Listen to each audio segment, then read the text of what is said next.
সবাই আশা করি ভালো আছো, সুস্থ আছো। প্রচুর গরম পড়েছে। আরও আজ কি জানো, আজকে ভোট গণনা আমাদের এই পাশে। আমি সকাল সকাল বাজার গিয়েছিলাম।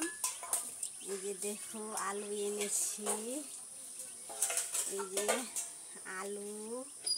আলু এনেছি, যা যাবতীয় সবজি বাজার, একটা তরমুজ নিয়েছি, তেল নিয়েছি, পটল নিয়েছি, পোস্ত,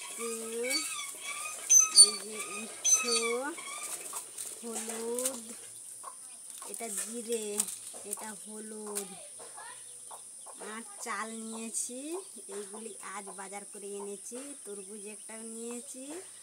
আমার বাচ্চারা তো বাড়িতে নেই, তারা তো হোস্টেলে আসে। আমাকে তো বলছে দোকানি যে তুমি নিয়ে যাও, তুমি খাবে, তোমার বাচ্চারা থাকলেও তো তুমি নিয়ে যাও। আমি হ্যাঁ, দিয়ে একটা এত বড় একটা তরমুজ নিয়ে এসেছি। একা আছি বাড়িতে, অনেক বাচ্চাদেরকে ডাকবো, ডাকে তাদের সঙ্গে একটা ব্লগ বানাবো, দিয়ে তাদেরকেও দেবো, আমিও খাবো। এই বলে আমি রাখলাম। তোমরা সবাই ভালো থাকো, সুস্থ থাকো। আমাকে ছোটো বড়ো ভালোবাসা নিয়ে তোমরা লাইক করবে, কমেন্ট করবে, শেয়ার করবে।